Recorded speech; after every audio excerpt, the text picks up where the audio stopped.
اسی طرح نبی اکرم صلی اللہ علیہ وآلہ وسلم نے سود خوروں کو دیکھا کہ ان کے پیٹ اتنے بڑے بڑے تھے کہ وہ اپنی جگہ سے ادھر ادھر نہیں ہو سکتے تھے۔ اور اسی طرح نبی اکرم صلی اللہ علیہ وسلم نے زناکاروں کو دیکھا۔ اسی طرح نبی اکرم صلی اللہ علیہ وسلم نے ان خواتین کو دیکھا، ان عورتوں کو دیکھا جو زانیہ خواتین تھیں۔ اسی طرح نبی صلی اللہ علیہ وآلہ وسلم نے مختلف جو جہنمی ہیں ان کے بارے میں جبریل سے سوال بھی کیا۔ وہاں پہ جو دروغہ تھا، مالک جہنم کا دروغہ، اس کے بارے میں بھی نبی اکرم صلی اللہ علیہ وسلم نے حضرت جبریل سے پوچھا کہ یہ ہنستا نہیں ہے۔ تو اس طرح کی بہت ساری چیزیں جو ہیں وہ نبی اکرم صلی اللہ علیہ وآلہ وسلم نے دیکھی۔ اسی کیفیت میں جب نبی اکرم صلی اللہ علیہ وسلم اسراء و معراج سے واپس تشریف لائے تو نبی صلی اللہ علیہ وسلم نے لوگوں کو بتایا کہ میں اللہ تعالیٰ سے ملاقات کر کے آیا ہوں اور میں بیت المقدس بھی میں نے دیکھا ہے۔ تو لوگوں نے ظاہر ہے اس موقع پر نبی اکرم صلی اللہ علیہ وسلم کی مخالفت کی اور آپ کو جھٹلایا۔ تو پھر اس موقع پر نبی اکرم صلی اللہ علیہ وسلم سے انہوں نے بیت المقدس کی کیفیت بھی پوچھی، تو اللہ تبارک و تعالیٰ نے نبی اکرم صلی اللہ علیہ وسلم کے سامنے بیت المقدس کو کر دیا، اور آپ صلی اللہ علیہ وسلم اپنی نگاہوں کے سامنے دیکھ رہے تھے، اور جو وہ پوچھتے جاتے نبی صلی اللہ علیہ وسلم اسی طرح نشانیاں بتاتے جاتے۔ تو اسی طرح نبی اکرم صلی اللہ علیہ وسلم نے ان کو یہ بھی نشانی بتائی کہ واپسی پر میں نے دیکھا ہے کہ مکے کا فلاں قافلہ جو ہے وہ وہاں موجود ہے، اور وہ اتنے دنوں میں واپس پہنچے گا، اور اس میں ان کا ایک اونٹ گم ہو گیا ہے اور وہ وہاں پہ ہے اور وہ ان کو مل جائے گا۔ اسی طرح جب یہ ساری چیزیں نبی اکرم صلی اللہ علیہ وسلم نے بیان کی تو حضرت ابوبکر صدیق رضی اللہ تعالی عنہ سے لوگوں نے کہا کہ دیکھیے کہ یہ کس طرح کی بات کرتے ہیں۔ تو انہوں نے پھر نبی صلی اللہ علیہ وسلم کی تصدیق کی، یہاں تک ہم میرا خیال ہے پڑھ چکے تھے۔ اس کے بعد اس بات کا تذکرہ آتا ہے کہ نبی اکرم صلی اللہ علیہ وآلہ وسلم جو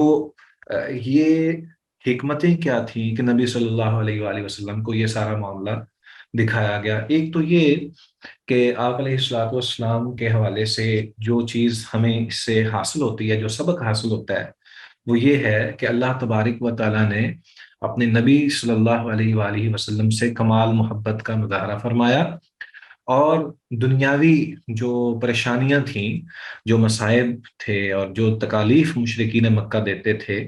ان کو بے بس کرنے کے لیے بھی یہ معجزہ عطا کیا گیا، اور خود نبی اکرم صلی اللہ علیہ وآلہ وسلم کو یہ شان عطا کی گئی کہ وہ ان کا جواب بھی دے سکیں اور ان کو لاجواب بھی کر سکیں، اور ساتھ یہ کہ آنے والے وقت کی جو بعض خبریں جو نبی اکرم صلی اللہ علیہ وسلم نے اپنی امت کے لیے جو چیزیں ہیں وہ بھی اللہ تبارک و تعالیٰ نے انہیں عطا فرمائی۔ تو یہ ساری چیزیں جو ہیں یہ اس بات کی طرف اشارہ ہے کہ اللہ تبارک و تعالیٰ اپنے نبی اکرم صلی اللہ علیہ وآلہ وسلم کو بہت ہی اہم ترین جو ہے وہ فریضہ دیے ہوئے ہیں، اور وہ تبلیغ رسالت کا ہے جس پر ان کا عمل کرنا ضروری ہے۔ اور دوسری طرف اہل مکہ جو نبی اکرم صلی اللہ علیہ وسلم کو طعن و تشنیع کرتے تھے اور آپ کو تکالیف دیتے تھے، ان کو بھی اس بات کی طرف لانا کہ آپ نبی اکرم صلی اللہ علیہ وسلم کی مخالفت چھوڑ دیں۔ بہرحال یہ سلسلہ اسراء و معراج کا ختم ہوتا ہے، اور پھر نبی اکرم صلی اللہ علیہ وآلہ وسلم دعوت کو ایک نئے عزم اور جذبے کے ساتھ شروع کرتے ہیں، اور اس موقع پر پہلی بیعت عقبہ ہوتی ہے۔ پہلی بیعت عقبہ جو ہے یہ 11ویں سال موسم حج میں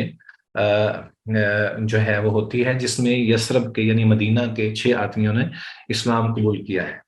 اور رسول اللہ صلی اللہ علیہ وسلم سے یہ وعدہ کیا کہ ہم آپ کی دعوت کو آگے پہنچائیں گے۔ یہ نتیجہ ہوا کہ آنے والا جو سال تھا، موسم جو اگلا حج کا موسم تھا، اس میں پھر نبی اکرم صلی اللہ علیہ وآلہ وسلم کے پاس 12 آدمی آئے، جن میں حضرت جابر بن عبداللہ کے علاوہ باقی 5 وہی تھے جو کہ پچھلے سال آئے تھے، اور ان میں باقی جو 7 تھے وہ یہ تھے: معاذ بن حارث، ذکوان بن عبد قیس، عبادہ بن سامت، یزید بن سالبہ، عباس بن عبادہ، ابو الہیثم اور اویم بن ساعدہ رضی اللہ عنہ۔ تو یہ سارے ایک ہی قبیلے سے نہیں تھے، بلکہ آپ کے علم میں ہے کہ مدینہ میں انصار کے دو قبائل تھے، ایک اوس کا قبیلہ تھا اور ایک خزرج کا۔ تو اس میں جو نئے لوگوں میں خزرج کے لوگ بھی تھے اور اوس کے لوگ بھی تھے۔ تو بہرحال نبی اکرم صلی اللہ علیہ وآلہ وسلم نے دوبارہ پھر ان سے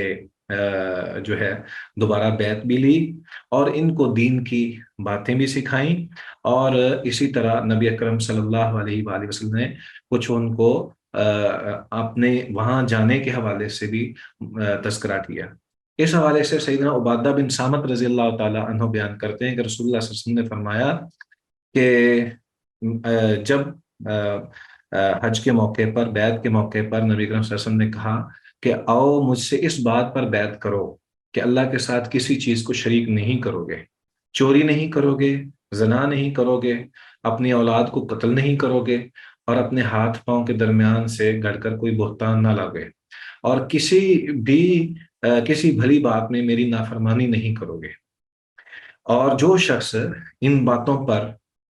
عمل پیرا ہوگا اس کا اجر اللہ تبارک و تعالیٰ پر ہے، اور جو شخص اس کا ارتکاب کرے گا اسے دنیا میں ہی سزا ہوگی، یا پھر اس کے لیے کفارہ ہوگا کہ وہ کفارہ ادا کرے۔ اسی طرح اگر اس کا معاملہ اگر اللہ تبارک و تعالی کسی بھی گناہ گار پر پردہ ڈال دے تو اس کا معاملہ اللہ پر ہے، پھر اللہ تعالیٰ چاہے تو اس کو معاف کر دے اور چاہے تو پھر اس سے مواخذہ کر لے۔ تو حضرت عبادہ بن صامت رضی اللہ تعالیٰ عنہ کہتے ہیں کہ ہم نے اس بات پر نبی اکرم صلی اللہ علیہ وآلہ وسلم کے ہاتھ پر بیعت کی۔ تو یہ ایک حقیقت ہے۔ آپ ان میں سے دیکھیں کہ یہ وہ چیزیں ہیں جن کا بہت ہی اچھی طریقے سے ہمیں آج بھی پتہ ہے کہ حقیقت میں اسلام کو قبول کرنے کے بعد جن بنیادی چیزوں پر عمل کرنا ضروری ہے وہ یہ ہے۔ تو اس میں کچھ وہ چیزیں بھی ہیں